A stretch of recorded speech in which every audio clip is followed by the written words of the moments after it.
May,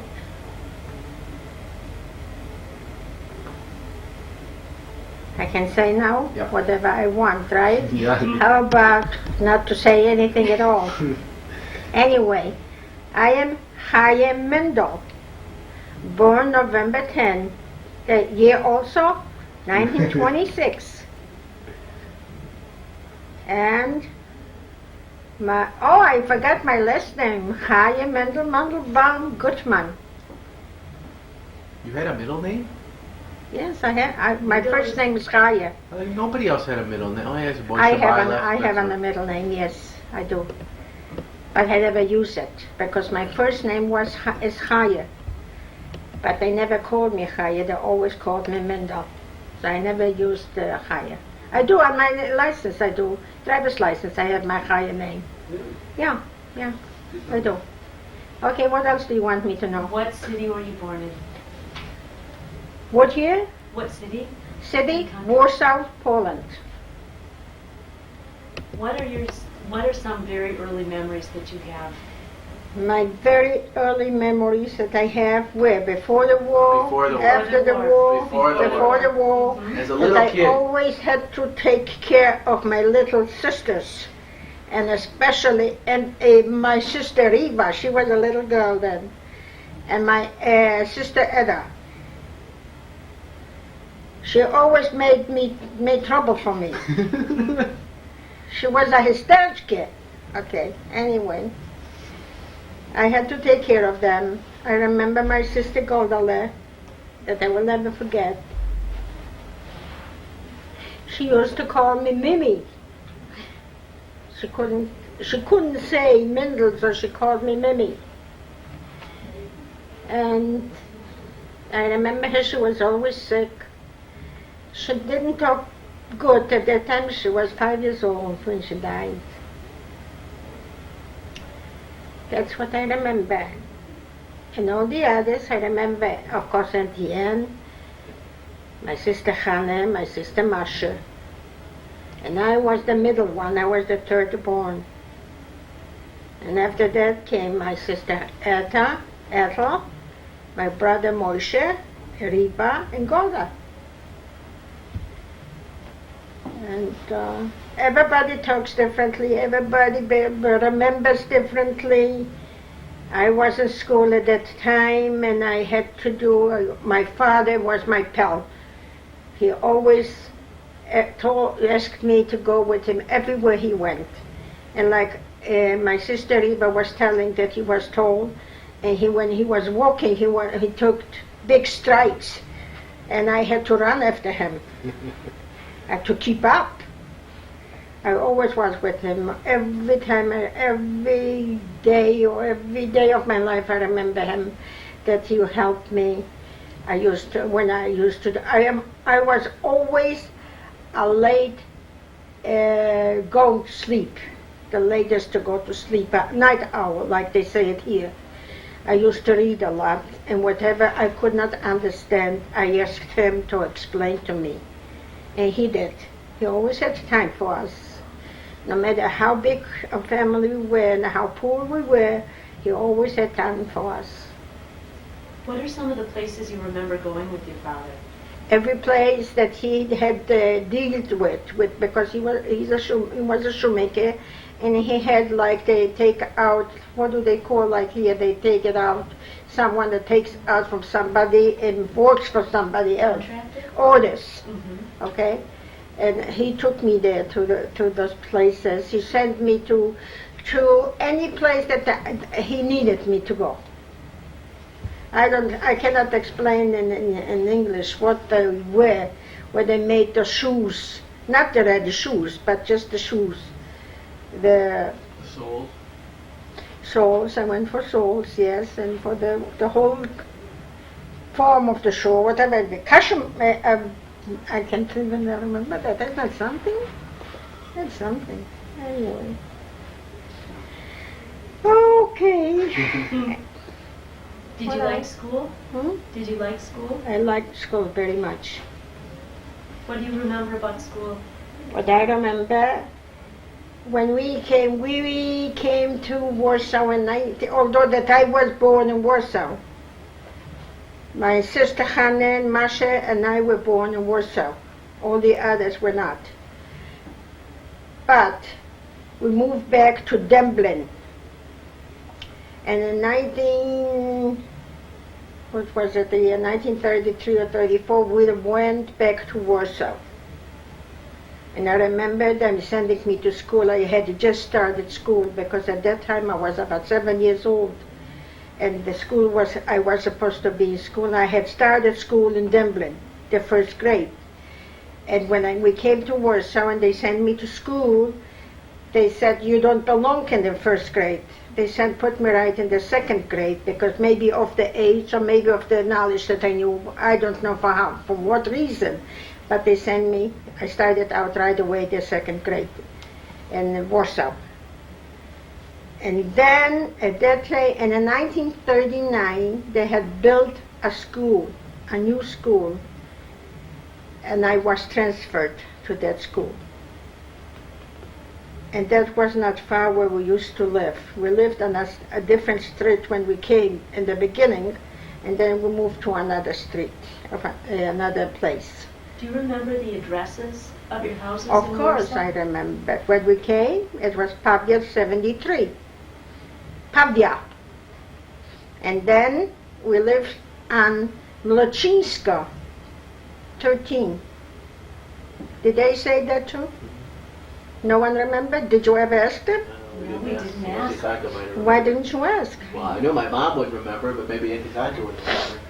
I doubt it. She said something about 50, something with a 50 in it. There was no 50. We lived on Pavia 73 and Mlochinska 13. And we lived next to a railroad station. A railroad, not passenger railroad, but a railroad for Freight? Like freight cars? freight cars, yes, freight cars. And it was very dangerous when the war broke out. People said that it's going to be very dangerous. They were bombing they were bombing all those main points where trains were running, and military stuff, airports, or whatever they had. When the war started, there was nothing. We couldn't even know what's going on. And we didn't know at that time what was going on. Okay, what else? What do you remember about your mother? About my mother was a very quiet little woman. She was okay. I remember her. She had dark hair, green eyes. And she did whatever she could. With 7 kids around, it's very, very hard. And not having the facilities or the conveniences. It was very hard for her. She worked very hard. We were always dressed. We were always combed. And we always looked clean when we went to school. What else can you remember? She was just a plain mother, like every mother should be or will be for the rest of their lives. And they do the best they can. My father was the same way. He worked. He tried to make a living. And sometimes the work did not pay off. And we did the best, and we understood. Although we were kids, little children. I myself was 12, almost 13 years old.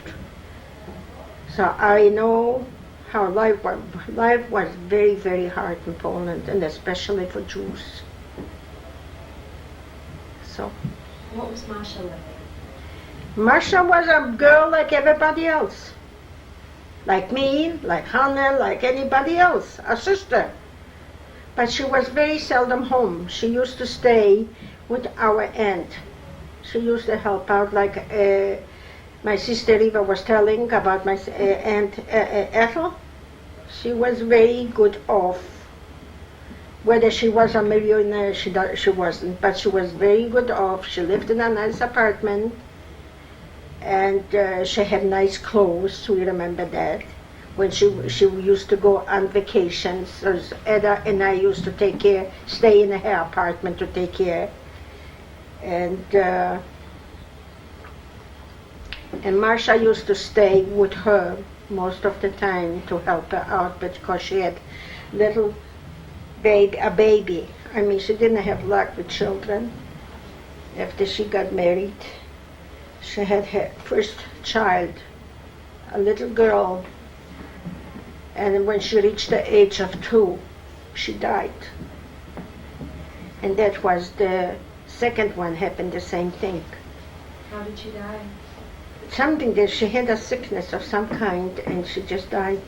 We don't know. At that time I don't know and I cannot explain. We only knew that she reached the year 2. They died. But the third baby was okay? The third baby was the same way also, but it was already the war or before the war. She got sick also the same time and the same way. But at that day, as the year progressed, the medicine and everything changes, or maybe they knew more about it.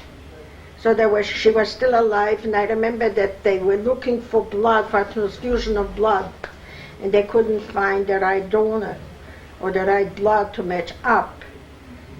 So at the end, I'm saying at the end because I'm thinking that I'm talking to you instead of myself. Okay. My sister Anne gave blood. Her, for some reason, her blood matched hers because it's blood cousins. But so then came Hitler, and he took care of the rest. If it wouldn't have been the war or Hitler, she would have lived. Did you have friends in Warsaw that you remember? Of course I had friends, of course. I had a lot of friends. Any special From ones that school, you from remember? school. Oh yes, of course, I know. I wonder whether Edda has said anything about those friends. No, she did not say anything. You never asked her about it? She really didn't talk about friends. Of course I had friends. There was this girl, is Rushke Rosenberg. The name was Rushke. And she had a niece which was the same age. It so happened that her sister and her mother were pregnant at the same time, okay? So they brought the mother and the sister and her daughter. The mother and her daughter had 2 girls. They both had girls. And one was Salka, and had the name of the baby, I guess the mother died. Not her mother, but her sister died that gave birth to the baby. So they named her Wnuczka. Wnuczka means in Polish granddaughter. So we called her Wnuczka. But her real name was different, but we knew her as Wnuczka. And they had another sister, a younger sister, the same age as Edda. That was Edda's girlfriend, and we lived just apart, a half a block away from one another. And I also had next door to us, we had a neighbor that was, he was making caskets. What is it? He's not an undertaker. He was not an undertaker, but he was making this, what are they called, that you bury? Caskets or coffins, yeah. Coffins. Caskets you Yeah. used to make. Coffins. Coffins. And he had a son, Ryszek. He was older than me. He was about maybe 2 years older than me. With him, I was always running around. He used to talk Yiddish to us. He was a Pole, but he talked Yiddish to us. His father knew too, because they were always living among Jews. And I still have a scar to this day because I went in one day and I tried to help him with the coffins. And I have a scar right there to prove it because with the chisel I went like this. Yeah.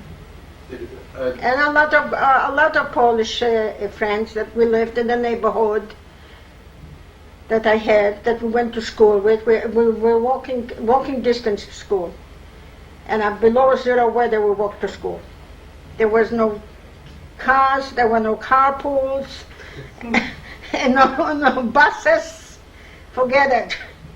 So there were non-Jews and Jews in the As schools non-Jews together. and Jews the same. That we were going 2 to or the 3 same. miles. Yeah, To school, back and forth. yeah, and of course I had a lot of friends. What else?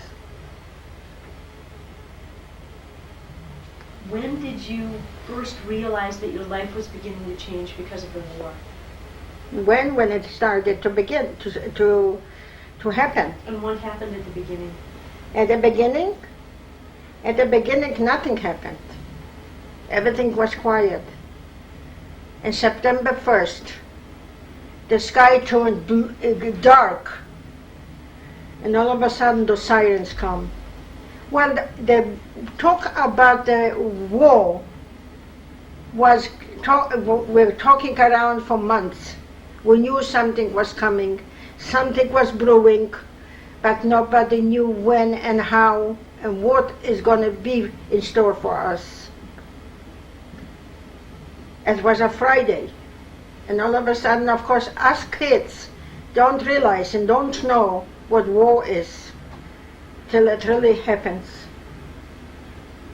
We were running around in the street, and we were happy because if it's a war, we don't have to go to school anymore. Who knew the atrocities and the horror that we're going to go through? That's when we realized, when it started to happen. Before that, nobody knew anything. Nobody knew. We did not know anything. Because I remember still, my father used to talk politics, constantly politics, and he used to read the Jewish paper. And I remember every afternoon, the neighbors came down and they stood in front of him, in front of the window, and he was telling them what is happening around the world. I even remember him telling them all those names: Stalin, Churchill, Chamberlain, Mussolini, Hitler, who else? Truman. No, Truman wasn't there then. No, that was way back. But I remember all those, also from Spain. What was his name? Franco. They were talking about him. They were talking about the Spanish Inquisition. All those politics, and I heard, because I always was interested of listening. I didn't take part in it, but I listened, and I remember all those things. And then, too bad that years later, I learned to know them, and hear about them. What do you remember next is happening with the war? Where you were, who you were with? Okay. What I remember next with the war was that we did leave, like I mentioned before. We lived at the train stations, at the freight, and they said that we should leave because it's very dangerous to be there. They're going to start bombing it. So we went to live with our Aunt Ethel. Her husband was still alive then too. My father was still alive. And after that Friday, everything went still and quiet. Nothing happened in between the 2 weeks from September 1st to September 14th. Nothing happened.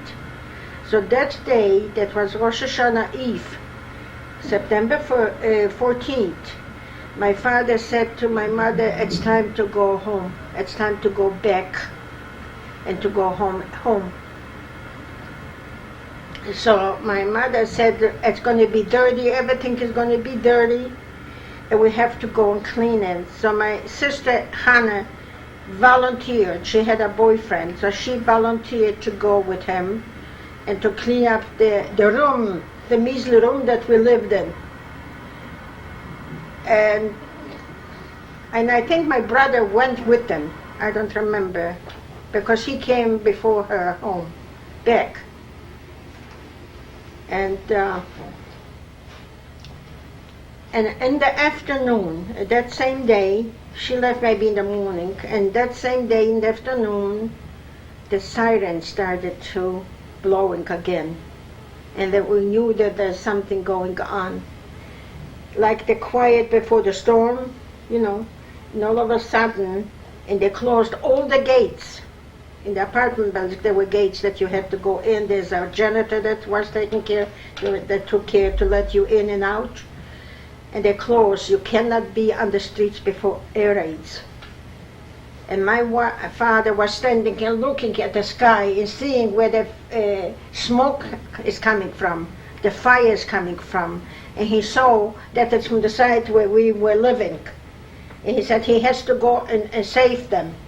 He went to look for them. But they wouldn't let him out. But somehow he got out. And he never came back. And we found him the next day at the cemetery. We didn't find him. It was his sister Hannah that found him. That she went to the cemetery to look for him. And he never came back. And then, of course, we did go home. It was after that, it was still quiet. And we did go home, our mother and the 6 of us. And we tried to do the best what we could. We went to get, there were wagons full of trains of gasoline, and we were selling them. We did the stupidest things in our life. We took a whole bowl of gasoline, keeping in the house. We could have been blown up altogether. We brought in gasoline in the house so we could sell it. Yeah. And I remember I dragged once 100-pound sack of peanuts. By the time I got home, I didn't have anything left because there was I lost everything on the way home. I'm sure my sisters, all of them, remember that. I jumped wagons, the train, from train to train I jumped. And I threw down coals for the winter. That was, it was winter already. It was, yeah. That was me. I jumped from one train to the next. That's what I remember. What happened next? What happened next? I don't know what happened next. And that was that still happened in 1939 with all those things. And before the Germans came in, there was this factory that made pickles, sardines, herrings. That was bombed, and all the people were running to get some, to loot like they do, like it happens everywhere. And when I got to the gate, I saw all those dead people lying there. I just turned around and I said, that's not worth it. I'm not going to go in to get a can of pickles or a jar of herring.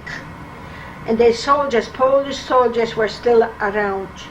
The Germans haven't yet come in. And one soldier, of course I was young and maybe pretty and looked like a shiksa anyway. So they came, two of the soldiers came over to me and they started talking. And they said to me, if you want some, what do you want? I told them I want to go and get some pickles or some herring or whatever I can get. So he said, you know what? I'll tell you something. I'll go behind you and go over to anybody that carries 2 cans or 3 cans. Take one from them. And which I did. And I wind up with 4 cans. And I went home. I went with my mother. My mother was with me. And I gave her two and I took two, and we went back home, not to our home because we were at my aunt's at that time, and my uncle was still alive and still home. He took, we came home with those pickles, with those cans of pickles, he took them and put them in a closet and locked them up. Because he said that we have to save. We cannot eat them all at once because next day is another day. We will be hungry. So he said, and then we used to bring home bread. And the bread wasn't cut straight. So I said, Vette Mindall, I want a verloosgedragenes brood. I wanted to straighten out the bread. I wanted to even out. So he said he wanted to even out. That's the truth. But he kept it also under lock. The bread kept under lock. And he gave us every day a piece of bread and a pickle or whatever we had. That's what I remember. And then, of course, we did go home. Actually, we did go home. And a year or so later, I think it was about 1940 or 1941 when they formed the ghetto, the Warsaw Ghetto. And we had to leave. Everybody, not everybody, but all the Jews had to leave. So we took our measly belongings, put it on a wagon, and we left. And they gave us an apartment all the way on the attic, someplace in another street. And that's where we lived for the rest of the war No, it wasn't for the rest of the war. No, it wasn't. It was we lived there because then we moved back to my aunt again, my Aunt Ethel. We stayed there. And that's what I remember. What did you do in the ghetto? What I did? I was a smuggler. What did you smuggle? Food. How did you do it? How did you do it? How did I do it? First of all, in the beginning, like I said, I do not look Jewish. I had what is it called? From the school. Identification card. I had an identification card from school. I was a minor. I was in school still. I was school age. And with my name, but it wasn't my real name, it was a Polish name. A Polish name I had on the identification, and with my picture.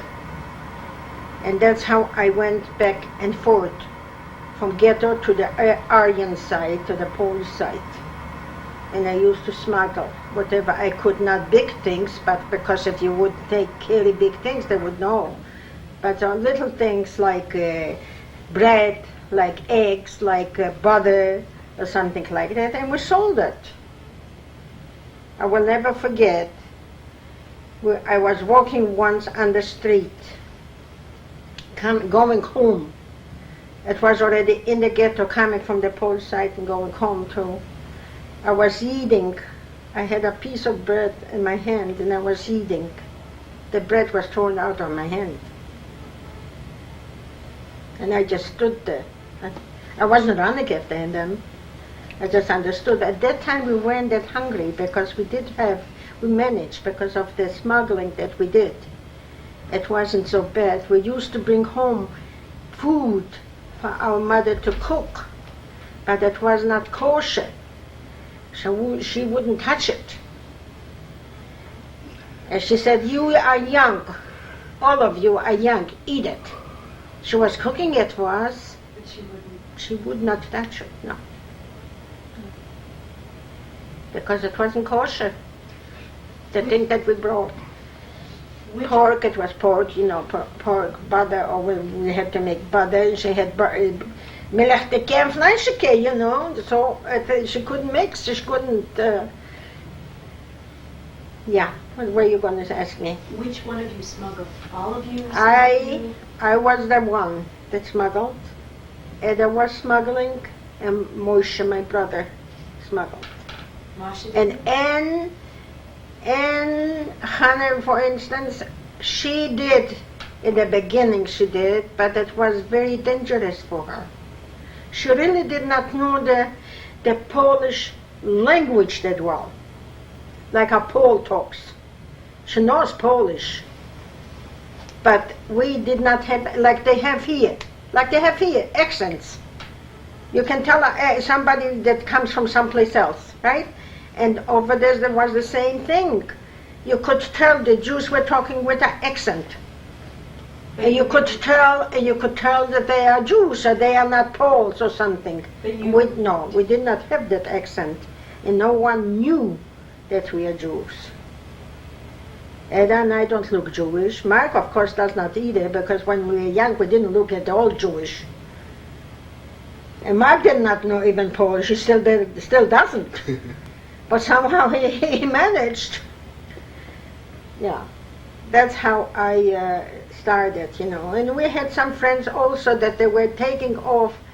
They bought the stuff from us, and they resold it to somebody else.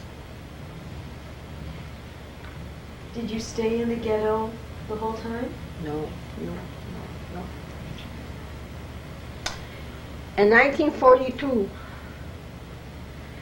there was this guy, a Pole, and a girl. Actually, we were at that time we were all young. We were young, right? We were 13, 14 years, and maybe they were 17, 18, and they were like, what is it called? Isn't it something? I cannot remember the name that they are called here. They try to get money from you. What is that called? Extortion? No, something like that. Like somebody pays off somebody that he knows a secret. Like protection money or something like that? Like something like that. He wanted. For some reason, someone had told them that I am Jewish. And I was afraid, and he had threatened me, although I denied it all along. And he was threatening me that he's going to turn me into to the Germans. And at that time, Ada and I decided to leave Warsaw Ghetto. But where to go? We just went into the world. We just went. The two of us just went. And we were at the station. Of course, the Jews were not allowed on any of the trains or anything. We had the advantage of looking like Poles. So went to the station, and we were standing and talking. The two of us were standing and talking and saying, what should we do? Where should we go? What should we pick? What city? What town? Where are we going to go? So we were talking and standing next to the window with the blackmail. What the word that I was trying to say is blackmailing. And we're staying at the window when he was selling the tickets. So everybody who went to the window asked for a ticket to Leonov. Leonov was a little city, a little town, or farm. Farm town. So we decided to also buy 2 tickets to go to Leonov. We went to Leonov. We went down. The train stopped and we had to leave. So where we go? Where should we go? We have nobody there. We don't know anybody there. Where should we go? So we see this, Ada sees this girl or that woman going in a outfit, the Krakowiaks. Krakowianka, this is the symbol of the Polish people. And she said, let's follow her. Where she was dressed so nice and everything, let's follow her. Let's go after her and see where she's going. And that's what we did. We followed her, but she went into such a big house, a palace. I said, where are we going to go? They're not going to let us in. So we left her, we started going ourselves our way, and we went to one room, from place to place, from house to house, looking for work. We were just looking for work, to be able to work and stay at a place. But nobody, they were poor farmers. That was a farm, like city. And they couldn't help us. They gave us some bread, they gave us some raw potatoes. They thought that we were coming begging, so they gave us some food and to go home to cook or whatever, till we came across this big farm, a ranch-like farm, very big and and it belonged to our noblemen, the nobles, yes. And we walked in there, and there was a cook, and there was a housekeeper there, and it was a big, and they said they don't have nothing for us, and there's no work. They have a lot of people that come here, and they work there, and they don't need anybody. But they gave us food right away, and they asked us where we're from, what our names are, and they said, and finally that cook, she had also a little boy, the same age as Ed, I think, and she said, why don't you wait till the housekeeper comes? She's not here now. Maybe the housekeeper comes back, maybe she will find you something. And here night comes, dusk is falling in the night, and we don't know what to do, and we are sitting outside and waiting. And finally they called us back, and they told us that we can stay, but we have to go on the loft, the hay loft, to sleep there, because they don't have place for us. I will never forget that night. The rats were going back and forth. We could not sleep a wink that night.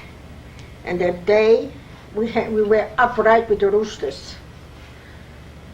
We went down, and they decided to let us stay there, to help out in the kitchen, to help out with the housework, for Edda, to help out with the housework, with the kitchen, for the cook to ease up, because they always had some people coming, guests coming, Germans coming always, and they also had a bookkeeper with a family. A bookkeeper was living there also with his wife and a daughter, and it was a big, and I should go and work in the fields with all the other boys and girls, and sometimes stay in the house to help out in the house too.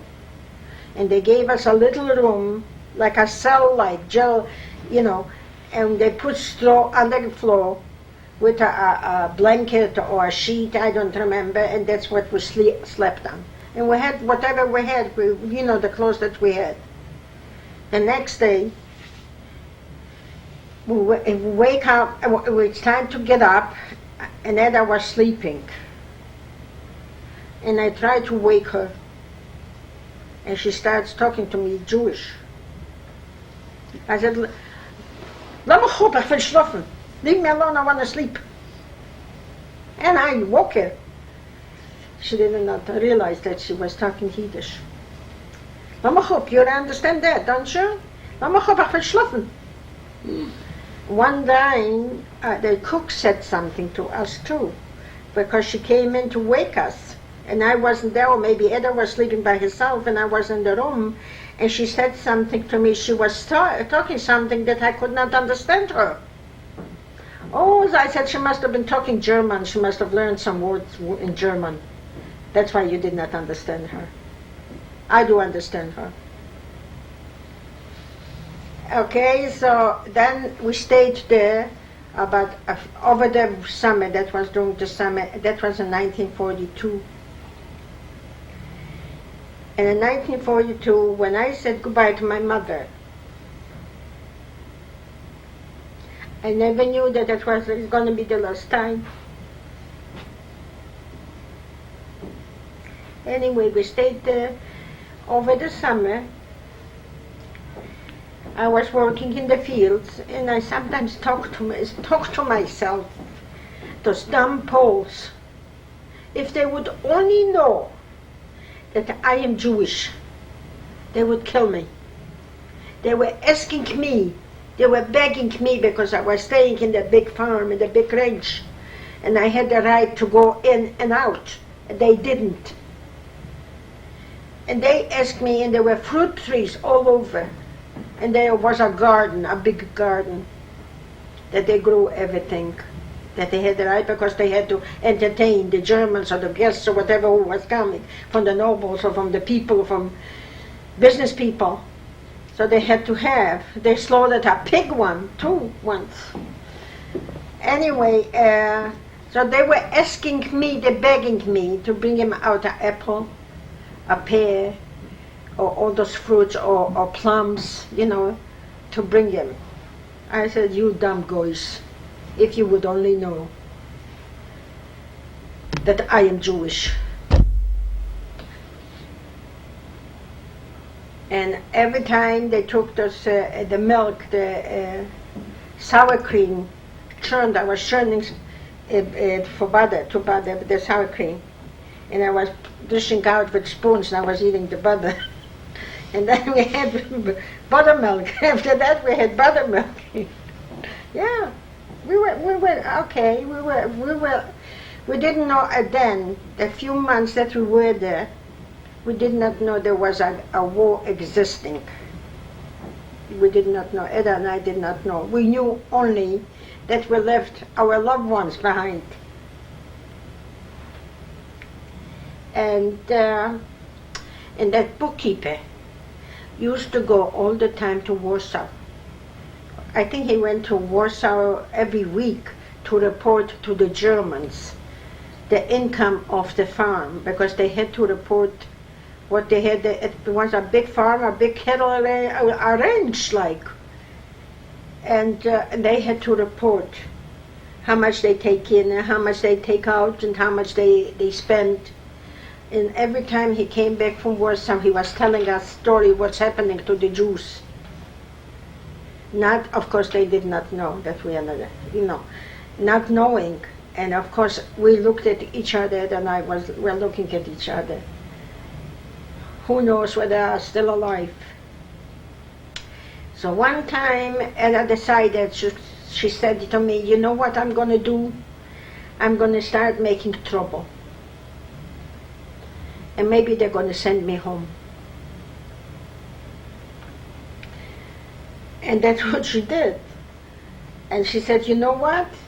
My name was Marisha then, and her name was Krisha. So they said to her, Krisha, if you're not going to behave, we're going to send you home. And that's what she wanted to begin with. So one day they did send her home to Warsaw. And they gave her some food, sugar, some flowers, some, I don't know what else. I cannot recall. It's been almost 50 years, over 50 years, so I really don't remember what they gave her. And she came back, and she went back to Warsaw, and she got into the ghetto, because if you come from Polish town, you cannot go, you don't drive into the ghetto, you come in the Polish side. The Polish, and she saw our mother, I didn't. So when she came home, when she came back, she wasn't skinny or anything. She gained a lot of weight, and she was fat. So my mother thought she was swollen from hunger. So she said, Mama, I am not swollen. Nothing's wrong with me. I am fat because I have enough food. She couldn't bend down to wash her feet. I had to wash her feet. So she said, where is Mindall? So she says, Mama, Mindall is in the dorf at the farm. No, you're lying to me. She's dead. She says, no. She did not believe, no. She said, where is Mindall? Where did you leave her? Where did you kill her? She said, no, Mama, Mindall is alive. And Mindall is there. Mir hat my heimgeschickt will send me home because I wanted to come home. I wanted to see how everything is here. and I'm going to go back. Mindall is there. She says, no, I don't believe you. Mindall is dead. And she must have gone to her death with that idea that I was dead. She was crying over me at that time.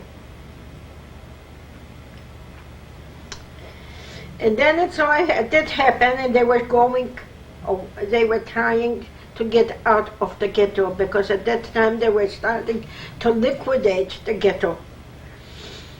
And they were sending out, and every day they closed up a street. They closed up a street every day.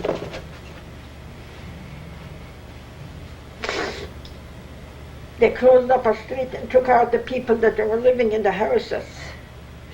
They took them away to Majdanek or Auschwitz, I don't know, we don't know. We really don't know where our mother went. But probably, more likely, Majdanek, because that was still in Poland, the extermination camp, Majdanek.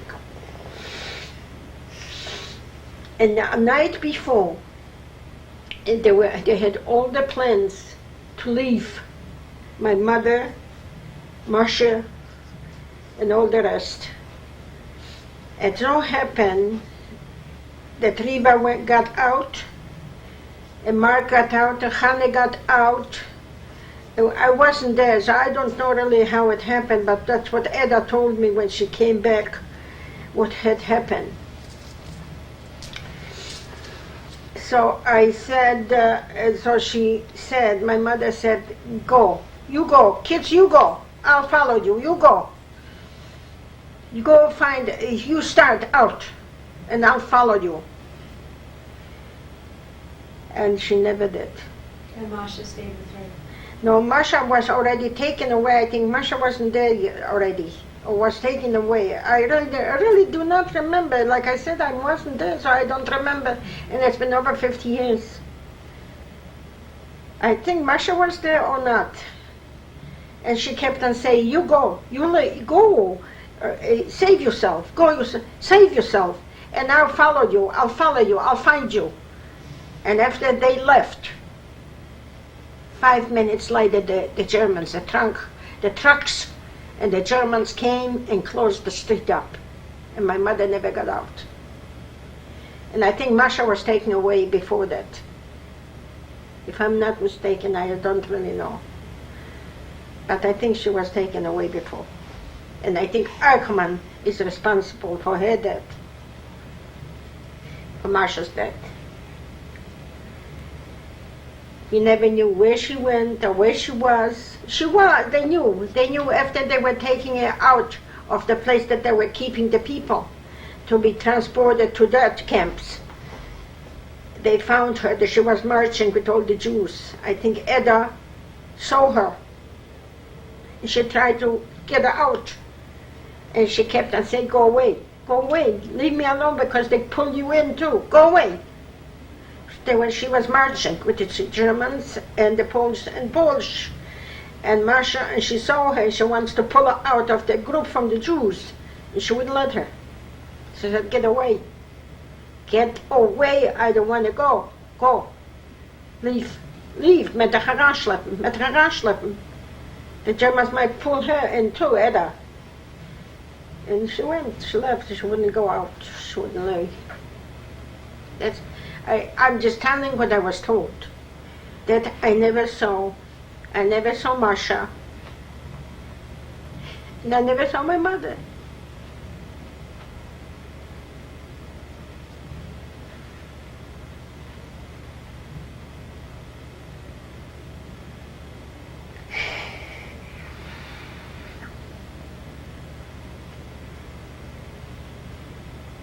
Anyway, so Edda came back to the farm.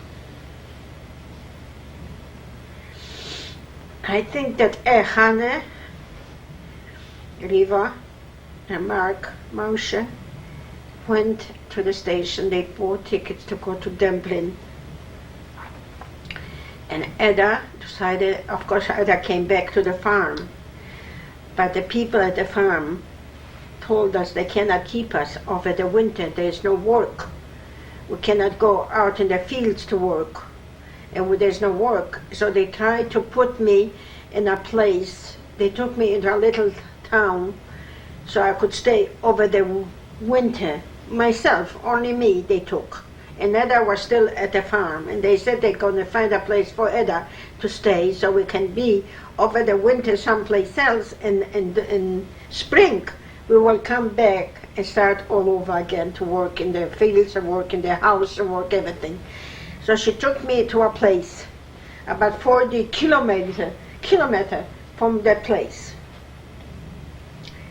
to an old woman. I was supposed to be taking care of an old woman that lived alone, and I was supposed to be her housekeeper, like to be in charge, to take care, to clothe her, to make food for her, to make her bed, or clean her, whatever. And that's what I did. But she did not give me a bed to sleep in. I slept outside the house, and I was freezing, and I was cold. And she didn't care, but she lived in one, and she stayed in one room, and it was warm in her room, and she wouldn't let me in her room to sleep. So I said to myself, what the heck am I doing here? Why am I supposed to sleep and freeze now? When my family, I don't even know what's happening to my family. I have a place still yet to go. I still can go to Dublin and find them. So I decided one time I could not say that I am leaving, and every Sunday I had to go to church. And I was hungry. I was really hungry at the farm. She didn't give me food, and I had to sleep in a cold room. So I said to myself, I'm going to leave. Without her knowing, I'm going to leave. She doesn't pay me anything. I think she did pay me. She was supposed to pay me. But I don't know whether maybe she did. And I said, I decided to get out. So I picked myself up one Sunday and pretending to go to church. And I always had books with me, I always read. I took my books and my things that I had, and I just picked myself up, and I went, and I left. And I started walking. And walked and walked and walked without stop. I walked 40 kilometers. And would you like to know that right before that farm that I was supposed to be, across me, the guy that because of him the guy that made me to leave Warsaw was walking with the girl. But, they would never think of me being there alive. I recognized them, but they did not know who I was. Oh, I said, oh my God, from all people, I should run into them. It was not far from Warsaw. So maybe they did go out and look for, maybe they lived there, who knows? I never knew. I never asked them where they live. And I just started walking. And then I had somebody with a horse. He was riding a horse, and I had another horse with him. And he sees me walking. And he says to me, would you like to ride a horse? I said, I never ridden on a horse and I don't know. I said, you can come up, you can start, you can see. So, and I said, my feet were hurting. I could not walk already on my feet. My soles were burning. And I had sores already on my feet. I said, what have I got to lose? Just a little bit walking. It wasn't far from the farm anyway already. So I said, I'll go. And I'll ride the horse. But then we go through a forest. We ride through a forest. And that guy suggests we should go down, we should ride into the forest and to take a rest. What did he have in mind? So, as I said, I think to myself, I'm in a bad situation here. But I'll pretend nothing, I'll say nothing, I'll say, no, I don't want to go, I'm not tired, I'm this and I'm that. And I said, how can I get off that horse? I couldn't, and I had a bundle, you know, like the people, the hobos go with a stick and with a bundle over at the end. That's how I was. And I said to myself, I have to find a way to get off that horse. I don't want to go into the forest, that's for sure. And I dropped my bundle.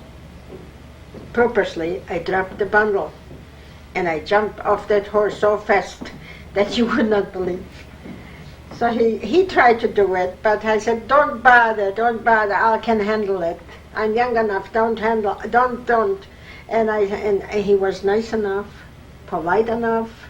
He did not force me.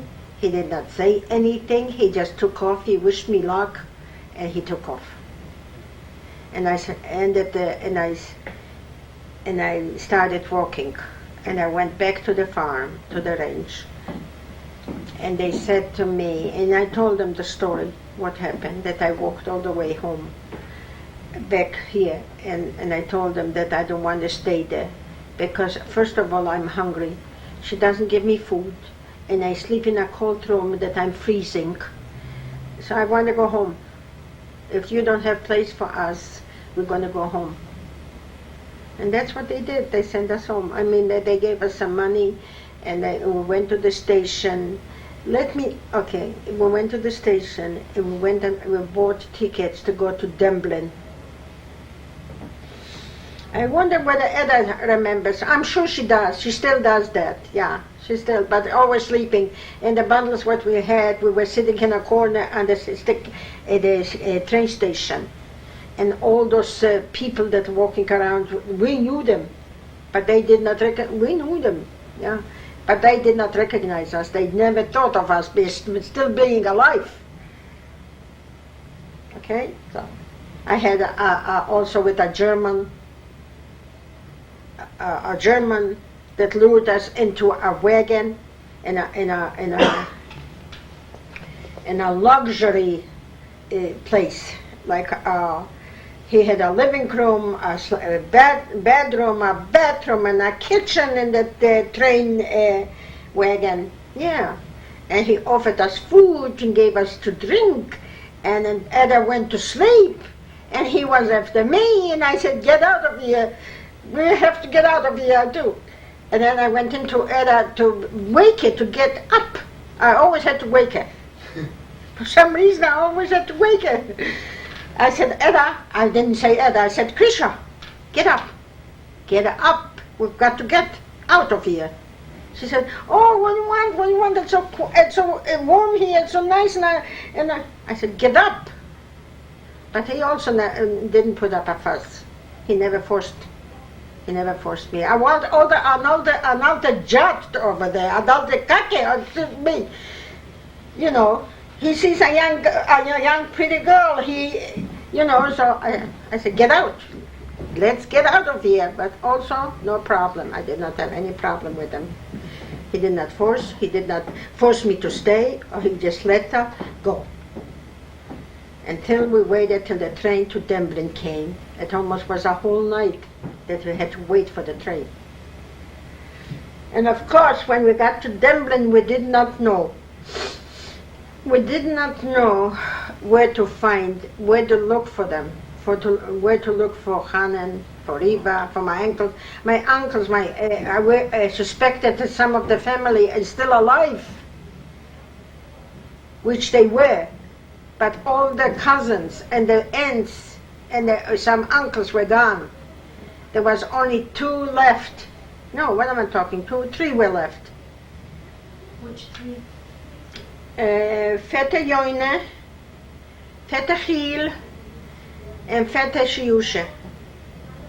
Oh, she And- knew she was still there. She usually was still there, yeah, when we came, yeah.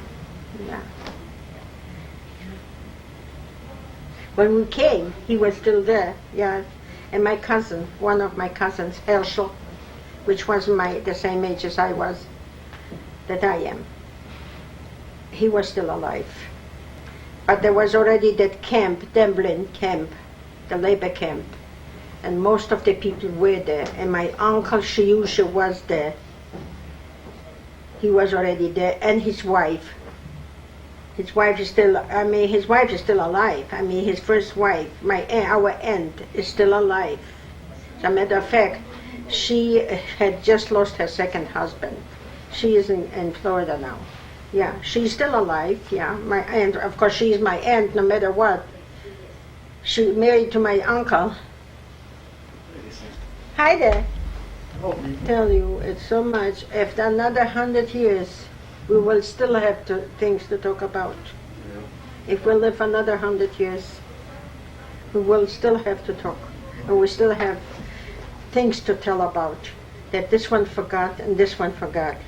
Well, it's recording now. Is it recording? Yeah, you and Auntie We were Anna just got to into Dublin. Demblin. I think, yeah, we were waiting for the train and finally came, and we came into Demblin. I don't know, it's not far. Demblin from Warsaw is not far, and it didn't take us long, although with a train it always takes longer than with a plane. There were no planes. The Germans had the planes. We didn't have the planes. We arrived, and we did not know the first step to take, where to go, and how to go, and how to find them. Anyway, one time I was in Dublin, and I remember where my uncle used to live. And I said to Edda, I said, let's try over there. Maybe we can find somebody. And sure enough, there were people living there, but none of our family was there. And she looked at us. Of course, we were talking Polish. We didn't talk Jewish or Yiddish or anything. And she thought that woman was afraid. She was afraid to talk to us. She was afraid to answer us the questions we were asking her. Because she was afraid, because she thought that we are Shiksas. She didn't know that we were Jewish. The looks of our looks did not tell that we are Jewish. And she talked, and I asked her, do you know this one, do you know that one? And I said, what happened to my uncle that used to live here? And she looked at me, said, that was your uncle? And she did not believe me. And I said, yes. And so I said to her, do you remember, in Polish, all in Polish, I said, do you remember somebody? I said, my uncle his name was the so-so, and he used to live here, I think. And she said, yes, but I said, do you remember somebody by the name Peru? She said, yes. I said, that was his sister Peru. And do you remember such and such? She said, yes. I said, well, Peru was our mother. And she gave out such a sigh, and she said, oh my God, she thought, I thought she was Shiksas. So I was afraid to say anything. She told us finally where to find them, where to find my other uncle, Vetter Joine, that he lived, and his son. They were still living there. And Hanne, Edda, and Riva were staying there. Not Edda, I mean Hanne, Moshe, and Riva were there. And that's how we found them. And it so happened we went through what is it called, the thing? This is something that you start talking, you're forgetting that they took all the Jews out of the city. They finally decided to make it Judenrein, Juden-free, Jews-free. And everybody was running to the camp. My uncle Shiusha was there, and he was the overseer of a group of men. And we thought if we're going to go there, he's going to take us in. But the Germans didn't have the full quota for the train to go to the extermination camps. So they went to the camp and took out 200 more people. And my uncle was among them. And my cousin was among them. And we never saw him again. So we came to the camp. And of course we didn't have nothing to show that we belong, that we can go in, out. And we tried to hide. And we find a chute. Was she telling you that too? We find a chute, like, you know, a little shed, you know, with a tap that opens, and like you throw in garbage or something. So we saw this thing standing there, Edda and I, and Hannah, or Riva, the four of us. Mark, for some reason, got into camp. He was inside the camp. For what reason, I don't remember. Maybe he remembers. Did he say anything? Did you? Oh, you didn't interview him? Tomorrow. Huh? We're talking to him tomorrow. So. Oh, tomorrow, okay. For some reason, he wasn't among us. I mean, with us. There were four of us were. And we thought to ourselves, let's go there and hide.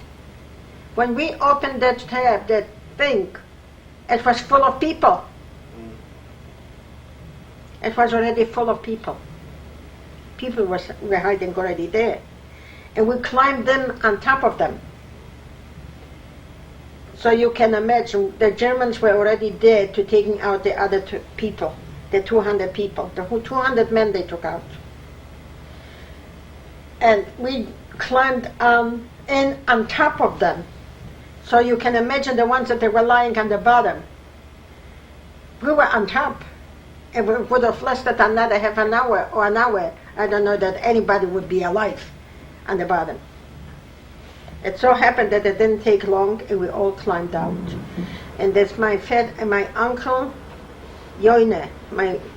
He had a brother, and he was in that camp also. And so he came out, and of course he knew us, and he took us out into the camp. And that my uncle Shiusha was gone already. And my two other uncles were working at a train station, someplace else. And that uncle, my uncle's brother, helped us. And Uncle Mark was hiding in a toilet, in an outhouse. So that's what happened. And that's how we got there, and that's how we stayed till 1944, the end of 1944, in Dublin camp. What do you remember about Dublin?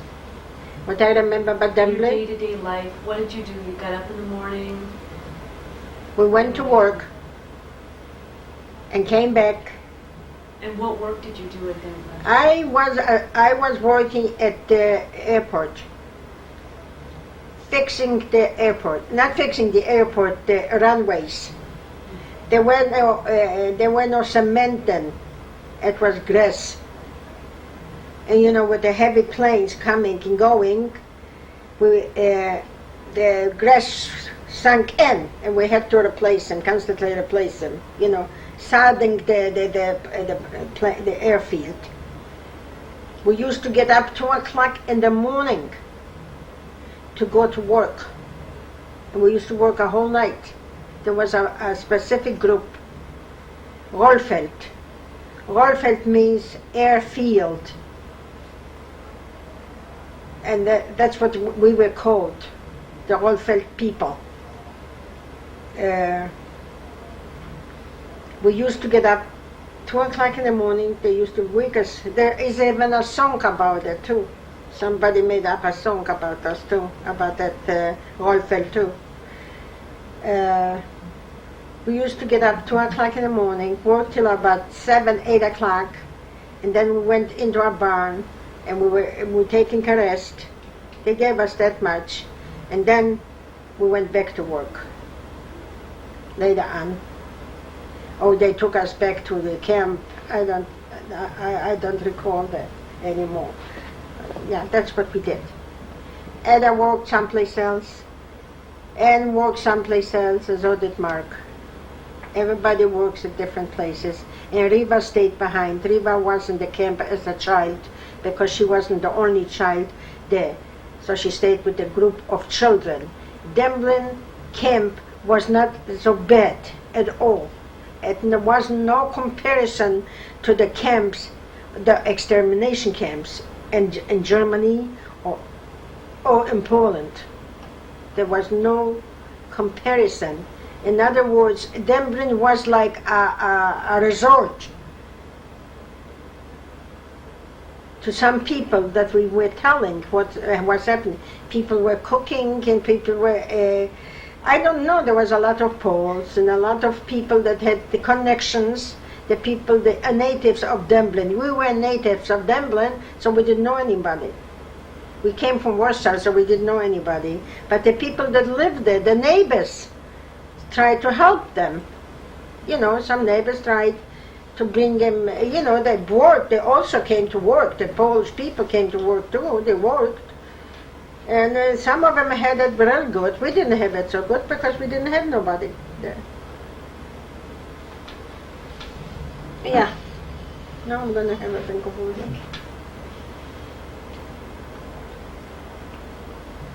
Do you remember anything specific about Demblin? Anything that stood out in your mind? Oh, that stood out of my mind? There's plenty plenty. Yeah, there was a boy hung because he stole some food, yeah, in front of everybody.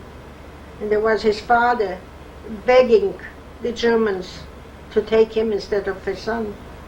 He was, I think their son was 20 years old or something like that.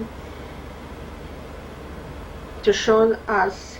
Also, when we walked one time, when we came home, we came back from working home. We came back from work to camp. There was a dead body lying in front of the gate with a sign on his body.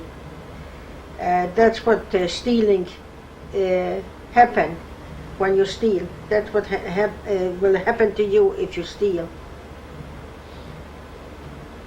A dead body, yeah. Shot. He was shot in the, because I think he stole some food, some potatoes or whatever. Were you ever beaten by the Germans? Yes. In Demblin? Not in Demblin. In the other Częstochowa. No, I was beaten, yes. I was slapped many times. So you stayed in Demblin, you said, until 1944? Hmm? You stayed in Demblin until 1944? Yeah. And then? And then we were evacuated to Częstochowa. It's Polish, but easier to say Częstochowa than Częstochowa. And that was in the middle of summer. And how did you get from Demblin to Częstochowa? By train, by train carts, you know, like they were transporting all the Jews. But our trains, the train cars, I mean the wagons were not closed. We were riding in an open train. So could people have jumped out? Nobody jumped out because we did not know where we're going and where are they going to jump. The Poles would kill them. They did kill a lot of people that escaped. When the camp Demblin was liquidated, 100 people escaped. And 85 were killed, 15 left by the Poles. 85 were killed by the Poles. So where are you running? Where are you running? The Poles were worse than the Germans sometimes. How many But days? we were, huh? How many days did it take in the train? It didn't take long. It just took over one day. It wasn't that far, and it took only. It's not like they're showing the train going to Auschwitz. No. We were, as a matter of fact, we were very lucky and fortunate. There were a lot of little kids there. Like Eriva was among the kids to be shot. Did she mention that? We'd like your recollection of it too. Oh, my recollection? Okay. There was a child, a baby born in Dublin, and Riva was holding it. And there were about 17 or 18 little kids, not babies, not toddlers, but they were 7, 8, 9 years old, like Riva, you know. And that was a group, or 3-year-olds, 4-year-olds, you know. And with our transport that went to Częstochowa, there were so many children. As a matter of fact, a friend of mine, lost a brother, a sister, and 2 brothers with that group, because there were 6 children. Her parents and six children were in camp, and they were separated. The 3 kids were taken away from them and shot. At that time, when Riva was among the children too, and she was holding Riva was told, somehow she was taller than them, like we always kept on saying, someone up there is watching over us. Since the war started, we never lost the faith that our Father is watching over us. When we lost our father, every little thing that happened, somehow we got away from it. And with Riva was the same thing. Somehow she was the tallest of them all. And this German saw her standing with a baby in the hand. And he went over there and he asked her how old she was. I guess she was smart enough to say that she was 14 or not 10 or something. So he took the baby out of her hand and gave it to somebody else and told her to run to the women. That's what happened with Riva. And the children were taken and shot. And the men were shaven, but the women weren't. No, we had our hair, but the men were shaven. And all our clothes and all our belongings was taken away from us. Whatever we had on our body, that's what we had. And that's what we wore for 6 months, till the liberation. How did you get family pictures, like the picture of your father? That one we got after the war from our uncle that came back from Russia. No, we do not have any pictures. We do not have any pictures. Also, there is a family here that was supposed to be a family here in the United States. My grandmother's sister. They've been dead long time. Even the children might be dead already. Our grandchildren might be dead already. And I guess we wrote to them because we knew that there are some pictures there from our parents, from Marsha, from anybody that we could find, from our grandmother and my aunts and uncles. But they sent us some pictures. We have a cousin, not our cousin, she's our second, my mother's first cousin, lives in Israel. As a matter of fact, she was here visiting in the United States one time. And she told us that she has written to them, they have sent us some pictures. But the pictures that we have and we saw, we cannot find any, neither my father or my mother. There are some other people that we don't know. There should have been a picture from all my grandmother's grandchildren.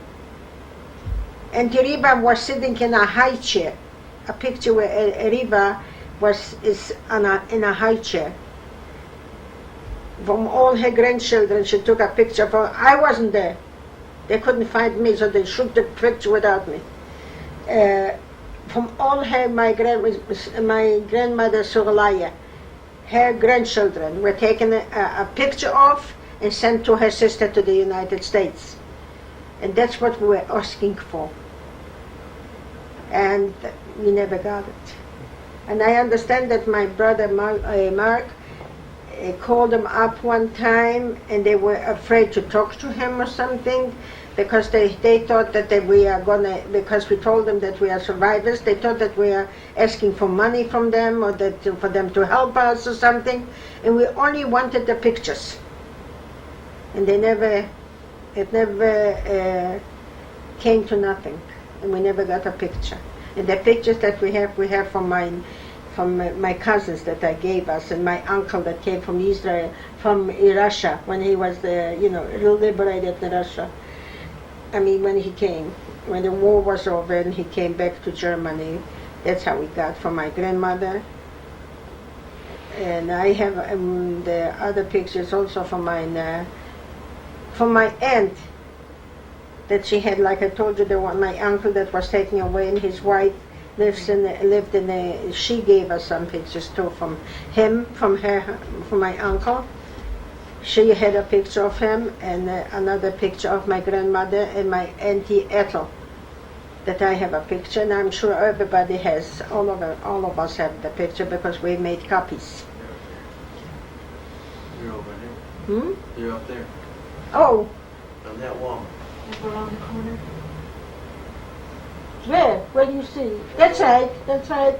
This is my grandmother Ethel, and my auntie, right, and right, and that is my uncle. Right. That's my uncle Shiusha, right.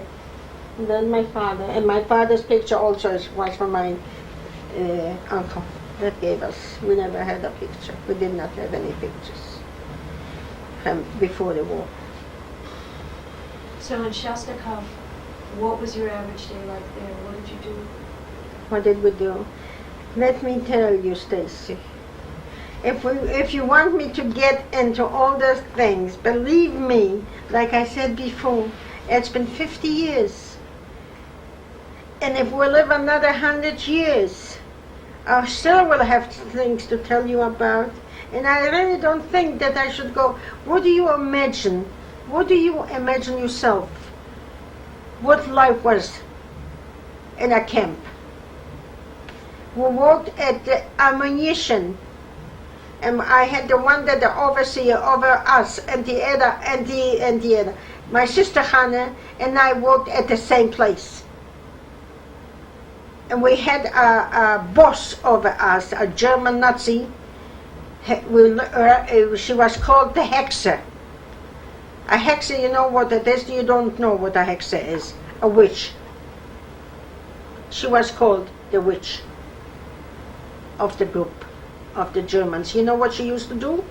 She used to come with apples like that and staying in the appel, with the counting us whether we're still alive or not, eating the apple and then throwing it at the group. And people were killing one another for it.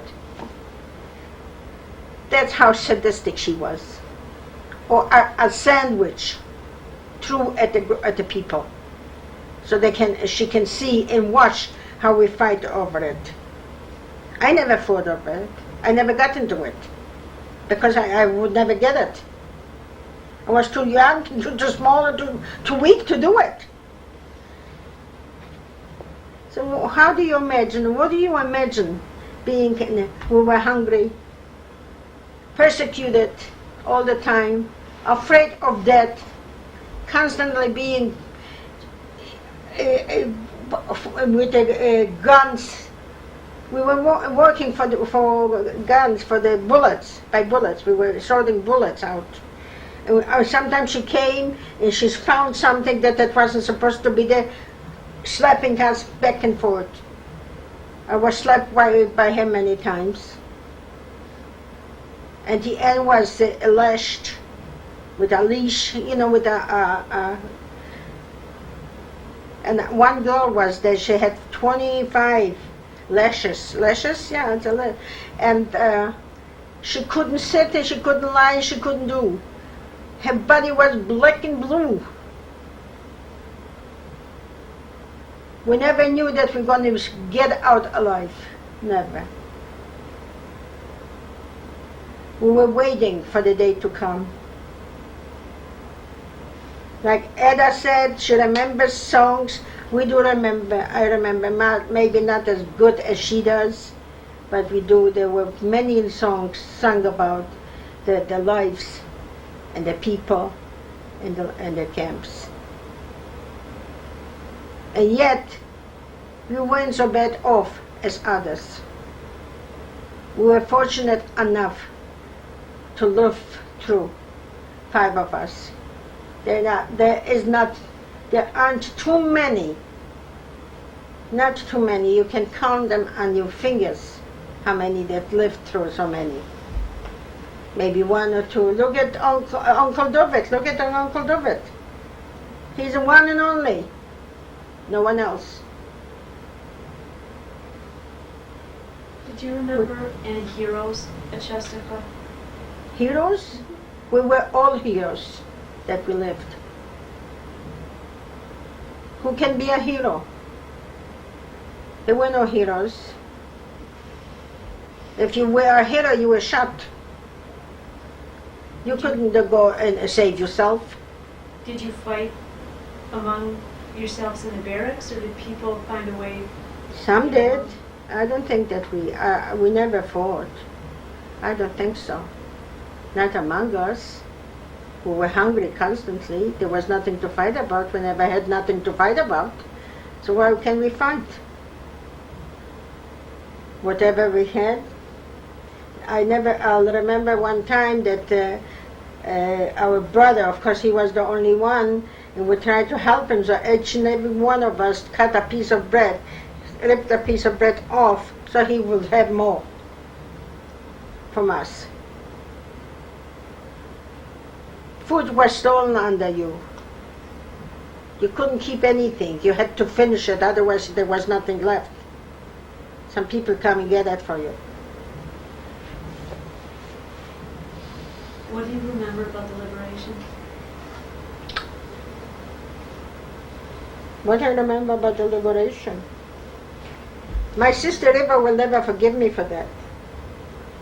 I don't think so. Do you want me to shorten it? No, you're doing I great. know you're doing wonderful. No, I'm just checking to make sure it's recording. Hmm? You're doing great. Don't shorten, just say When the whatever you time want. came for the liberation, we knew it was in 1945, January, winter, that the army, the Russian army, is coming nearer and nearer and nearer to the Germans, for the Germans, to Poland. They come nearer, closer and closer to Poland. And the war will be over. We heard. We did not read papers. We had no televisions. We had no radios. We had nothing. But we heard. The Germans talked among them. You know, the Germans, they were talking about the war and about whoever they were talking to. We knew that war is near end. And we tried to survive and tried to stay alive. And one time, of course, they did take some people out a night before a day before the war was over. They did take and transported them to Buchenwald or Auschwitz or whatever. I don't know where they went. Mostly to Buchenwald were sent. Edda, Hannah, actually Riva and Mark were among the people to be sent out to Germany. But Auntie Anne went instead of Riva. When they came to call Riva's number, she said, "Be quiet, you stay still. I'm going. I'll go." She changed the numbers because they were calling numbers, tags that we had. Somebody up there liked us, watched over us, and we were liberated, all of us. And they did not have time to send them out. The trains never came. That's how I remember and what I remember. The place was burning, was in flames, and people were running back and forth. And the time when they took away Anne and Edda and Mark, and I was left with Riva, and the camp was already empty. There were no guards, there were no Germans to be seen, and I was afraid. After all, I said, who knows who's lurking out there? So I sent Riva out to the kitchen to get to see whether she can find some food. She will never forgive me for that, because I sent her out. She said, I said, I was afraid maybe for the soldiers or whatever, if they would grab me or whatever. You are younger than me. They might not touch you, but they might be after me. So she will never forgive me for that. Because I sent her out to get some food. But she couldn't find anything anyway. She came home, she came back empty. The kitchen wasn't, I don't know what she did. I don't remember what she told me. But she came back at about 4. They were taking her out in the morning, early in the morning, and Uncle Mark was trying so hard to hide Edda and Hanan and himself, just to hide for a few hours, because we knew that it's going to come any day, any minute, that we were going to be liberated. At around 4 or 5 o'clock in the afternoon, they finally decided to send all the people that they were supposed to be transported out, sent back into the camp. And that's the next day we were liberated. There was nobody around. No guards, no Germans, no Ukrainians, nobody was around. Only the inmates of the camp. And they were running wild. So they were running wild. They left in the middle of the night? Hmm? The guards left in the middle of the night? Wherever, whatever. When they left, we never saw them leave. As a lot of them were caught too, and beaten to death. And the Ukrainians were worse than the Nazis. Yeah. So They did more atrocities than the Nazis.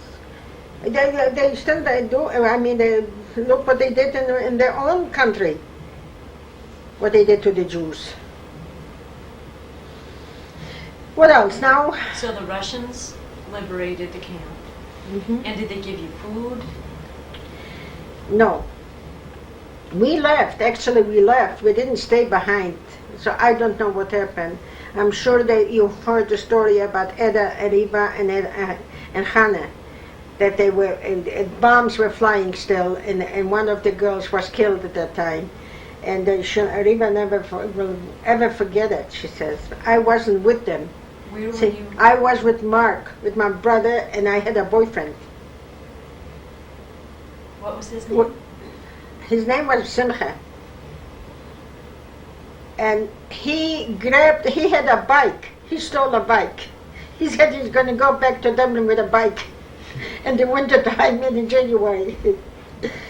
And I was wearing some pants that rubbed my feet off. I thought I'm going to die. So I changed with Uncle Mark. And I didn't have any shoes. And I didn't have, and some Russians tried to help us. We were walking and walking. It was stupid of us. We separated. We were stupid. Why we did it, I don't know. Why did we do that? We lived through our war for 5 years, 6 years. After the war's over, we go separate ways. Ed and Hannah go the other way, and I and Mark, and then this guy goes with the other way. That was stupid of us. Anyway, we started walking. The Germans took us in, and there were trenches all over the city. Trenches, you know. Mm-hmm. And we fell into one trench once. The Russians were so drunk that they did not see it, that there's a trench going through that they cut through, and he fell in. The whole truck fell in with us. But lucky enough, nothing happened to us. We climbed out of there. He started walking again, and his bike. He had his bike. And we're trying, we started walking again. And we walked and we walked. I don't know how far, how many miles there is from Częstochowa to Dublin. I don't know. We went by a lot of cities, a lot of states, and cities, I mean, and how many miles, I really don't know exactly. The only thing I can tell you now, I am glad that I'm here, and I'm glad that I'm able to tell all that in the future and within in 100 more years, that our ancestors, our children's children's children will know, and they will never forget us. And I hope they won't. The stories that I have just told you, I have told them 1,000 times. Maybe not so exactly, but you get so emotional. You get so, it's very painful. I will never forget when my father died, never. Because that was the most horrible, traumatic thing that ever happened. And I can say now, even nowadays, if a child loses a parent, it's very, very painful. And it goes the same way for parents too if they lose a child. Maybe worse, but it's not good.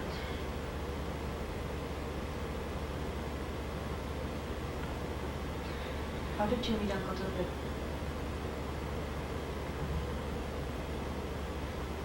Should I say that? Anyway, I met him right after the war. He didn't want to talk at all? Did you want to talk? No. We'd like you to tell us a little bit about Uncle David's experience, if you can. He had a lot of experiences. A lot. Of course, he was the only one that is alive. Where was he born? He was born in Piotrków, Trybunalski. It's in Polish, a Polish name.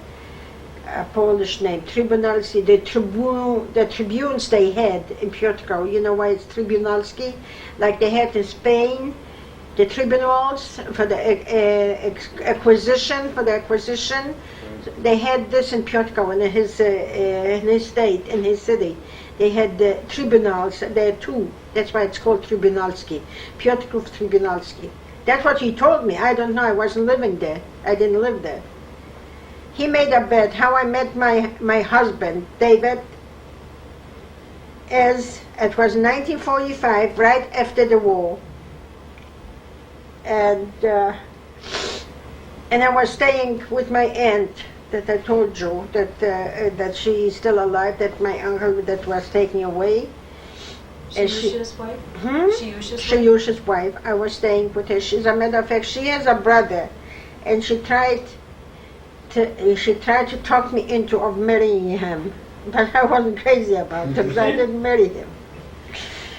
She had a brother, and still has, I think. She's still alive, and I was staying with her, and there is this friend of mine, of ours that we went through. I mean. He is from Piotrków, and she was from Dublin, the friends that we were in concentration camp with. They lived in lodge, and I was in lodge also. I stayed with my aunt, and she was staying with him. He was liberated 5 months later, but because he was transported from Częstochowa to the other camps. That friend. As a matter of fact, he is in Florida now. We're still in touch with him. She died 4 or 5 years ago. She died, and we were, and that was a friend of Uncle David's. Not his friend actually. It was his brother's, Uncle David's brother friend. They were friends from way back home, from the same city. And she met me on the street. My aunt sent me out to go look for my. Her boyfriend, for my aunt's boyfriend. I mean, for the man that she lived with, she stayed with, to come home and eat dinner. So I ran into Laya. She lived right around the corner, and she asked Marisha, Marisha, I'm still known as Marisha, okay? Marisha, where are you going? I said, I'm going, so Pero sent me to to look for Shloime. Oh, sagt sie, I am going too. So she says to me, you know what? There is a friend, Moshele. Moshele's name, and Moshele was her boyfriend, Elias' husband. Has a friend from Piotrkov in my house. He's visiting us. I want you to come up and meet him and see him. So I said, oh, leave me alone. I don't have time. I have to go look for Shloime. She said, oh, and you know, like fate has its way. And sure enough, instead of me going off and looking for him, he comes and meeting me. So I said, so she said, here comes Shloime, you don't have to go looking for him. You can tell him to go home and have dinner. And she said, no, you can come up to my place. That's how I met him. And I went, I said, oh no, she will be angry that I'm not going to go have dinner. Come here, come down, you can come down. We're on the easy stuff. I said, she's going to be angry at me, because I'm not going to go be there for dinner. She said, oh, forget it, then I'll make you dinner, let's go up. And sure enough, I come up, sits this guy. I look at him, he looks at me, and I don't know what happened. I really don't know whether I fell for him or didn't fall for him. I don't know whether he fell or not. Didn't. I don't know. We didn't even talk. We didn't even talk or something. So, I think he did. And there was another couple living in the same apartment, because there's an apartment. They had 2 rooms, 3 rooms, 4 rooms. I don't know. So. She did go through here, or did she go through there? She's not. Okay. And so I said, so he said, what are we going to do? Where are we going to do? What are we going to do? She said, let's go out. So there was this other couple, and that couple had a sister, and the sister was after Duvet. And I wish she would.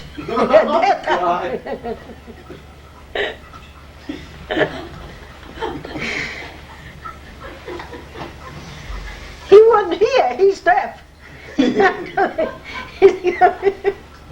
have his own story. He'll get back at you. I'm sure it's so even. No, she laughed, see? She was angry at me, but she laughed. See, I make you laugh, how did they? Me at you? Huh? They me at you? What did she? So she Not said she's angry. not angry at you. My Oh. sister Mindall. Oh, you're not angry at me? You will never forgive me, huh, Riva? I sent you out to the kitchen to get me some food. She mentioned it. Hmm? She told the story. No, she told the story? Yes, She she did did. tell you, huh? And she didn't say that And then you married Uncle David in Anyway, so we went out, and I think we wind up someplace in a place where we're having in a bakery or something, and there were little kids. And there were little kids, some people that came from Russia with little kids. They were born there, you know. And he sees those little kids, and he starts playing with them. All kids, so I turn around to him, and I said, I'm a kid too, you know. I'm not that old. That's what he liked about me. And that's how I met, and that's how I married him, Plus and the I'm fact still that you're here with him. Huh? Plus the fact that you were a beautiful girl. Thanks. You know, and we married, we left, we went to Germany, and thank God we are still here. We have 4 beautiful children. We have 8 beautiful grandchildren, and I hope that they will always think about us and remembering us. We love them. We always did. We always will. I have a couple more questions for you. Yeah, what? You ended up going to Israel. How did that happen? Oh, that's a long, long story. It's a long story. I don't want to even get into it. But you went. I at never least- wanted to go to Israel. No, I did not. It so happened, something happened that we did go to Israel, but I don't want to get into it. It was a thing that it was out of the ordinary. I had just had a baby. Penny was just born. And the twins were 2.5 years old. and it was winter. Penny was born in December, and we left in March. It was cold. We thought that we were going to freeze on the plane. I looked every second. I looked into the bundle. Penny was 3 months old when we left to Israel, and I never wanted to go to Israel. I had already the papers to go to the United States. And something happened. I'm not going to get into it. It's too long to say. Okay. Even if I would tell you, they wouldn't know. You wouldn't know. They would not know what I'm talking about. So we went to Israel. We were there. We lived there for 11 months. We went through there some things too. The kids, we had all kind of boils and rashes all over the place. Penny's, as a matter of fact, is still a scar, because she had different kind of boils on her, all over her body, and finally it settled on her face. She still has a scar on her eye. That is the thanks or whatever, not the thanks. This is the reminder of being in Israel. I was sick. I had the boils all over me. You know, it's a thing that we went through after the war, and I wish they would never have gone there. We were there just 11 months. 11 months, and then you came to the United States. Then we came back, and of course they wouldn't let us back. We came back to Germany. We had to smuggle back to Germany. But then they didn't let us. Once the DP left, there was no return. You had to be reinstated again to come back. And we stayed in Italy. We stayed in Italy for 6 weeks. Penny was still 14 months old. I was still nursing her, and I got very, very sick then in Italy. And what was the name? Milano, Italy.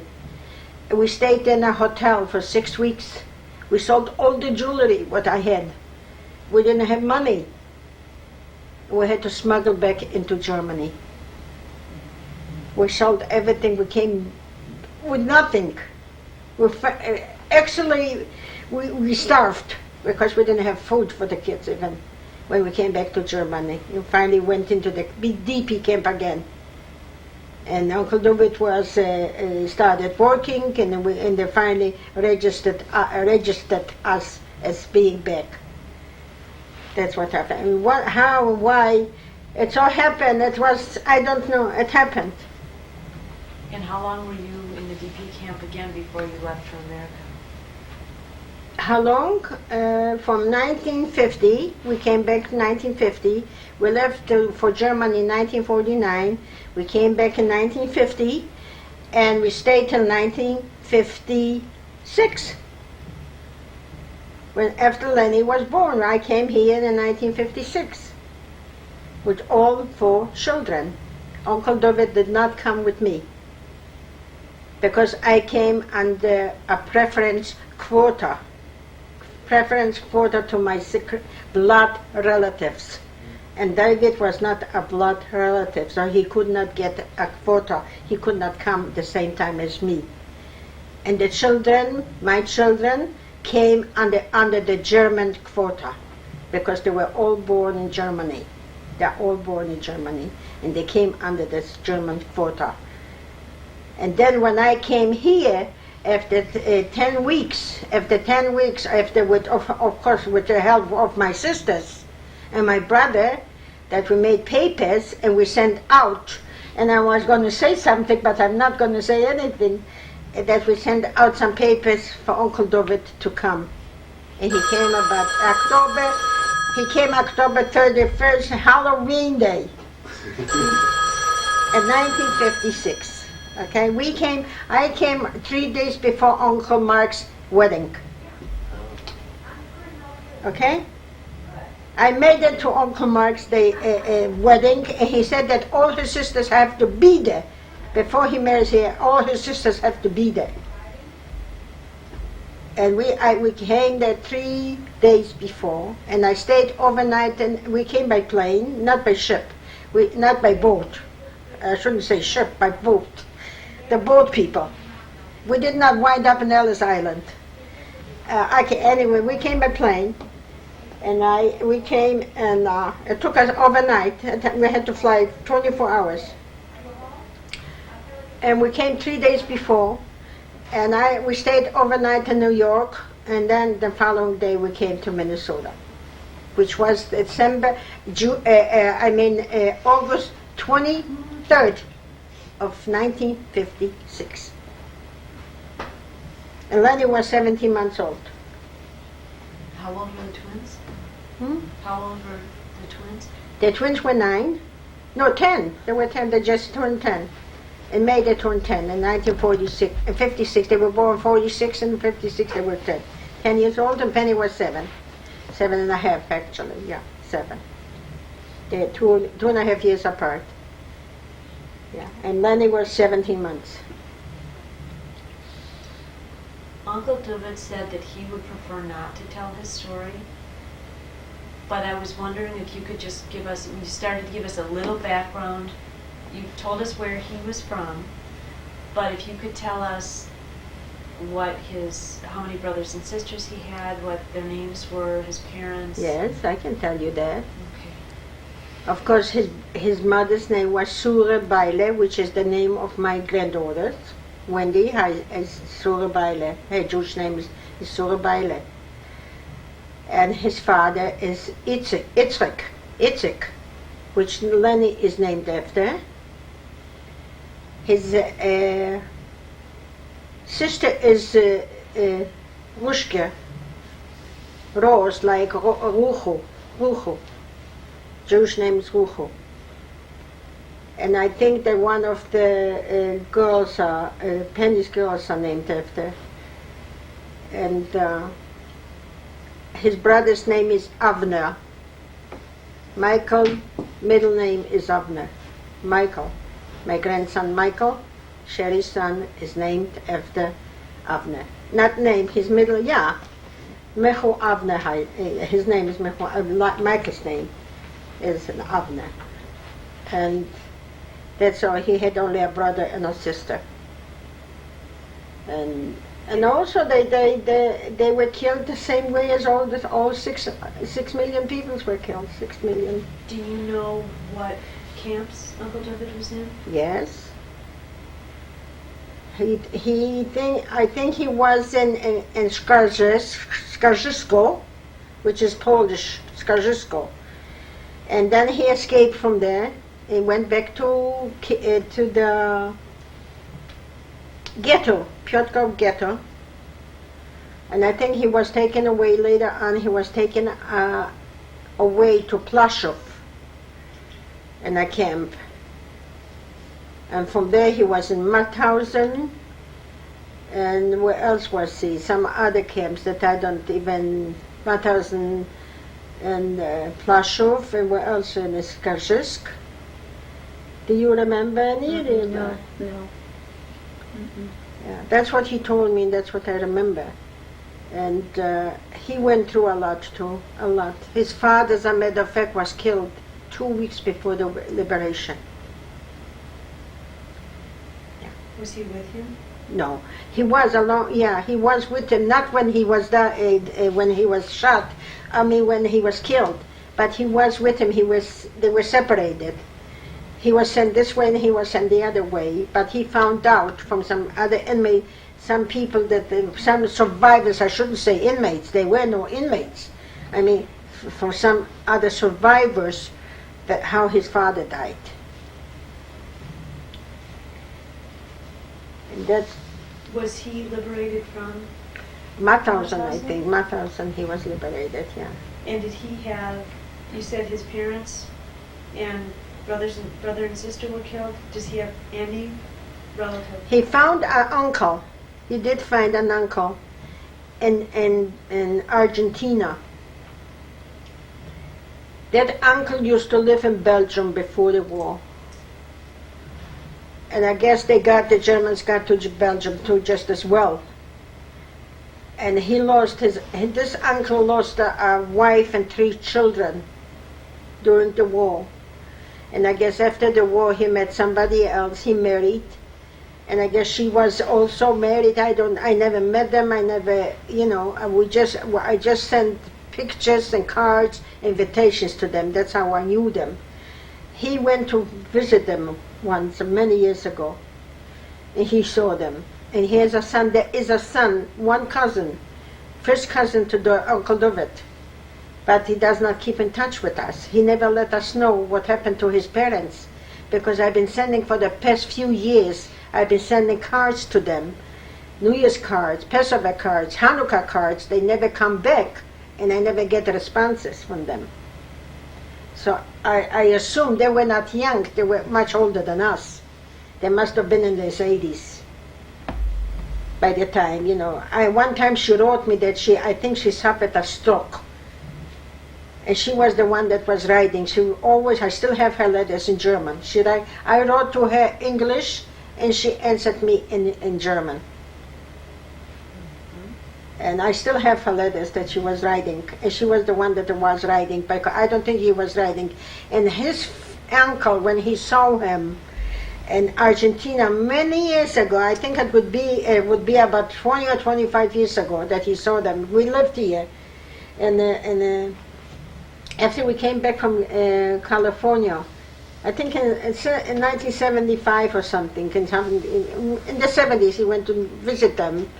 And his uncle, when he came to the airport, he saw this airplane, and he said, and this place, and this thing is flying, and this thing is going up the air and flying?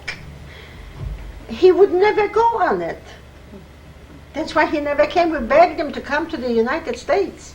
We asked them, I wrote to them, they should come and visit us. They should come and stay here.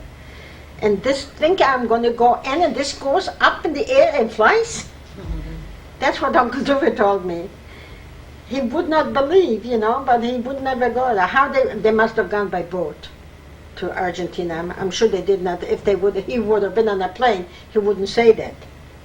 Anyway, he has a cousin there, but like I said, he never told us, he never sent us a notice of any kind that the disease, that they are not no longer here, and the cards don't come back.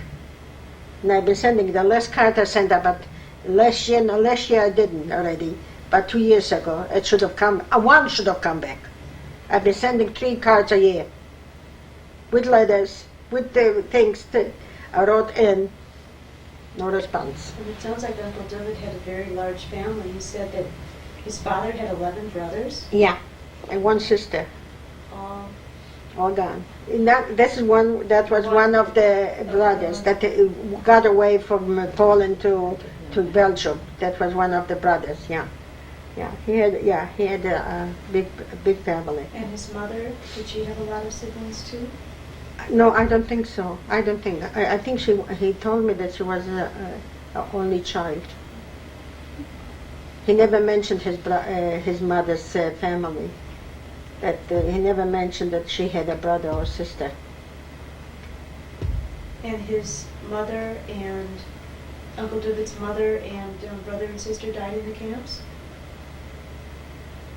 I don't know when camp. No, they didn't die in the camp. They must have taken them straight to the gas chamber, so like they did to all the others.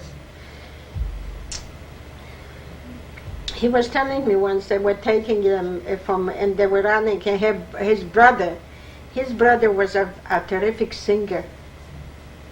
So does Uncle David. He knows how to sing too. He has a nice voice. He was always, in his younger years, he used to sing constantly. What happened to him now, I don't know, but he was singing constantly. Why is she cracking up, huh? Because I putting in a word here or there? Why not? He's not going to hear it anyway. You have to make something of it, Riva. It's true. It's true. They'll have fun of me. They will laugh of me. You have to laugh. Huh? Absolutely. Well, You cannot all be serious. It has to be funny too. They will say something. They will make comments about me.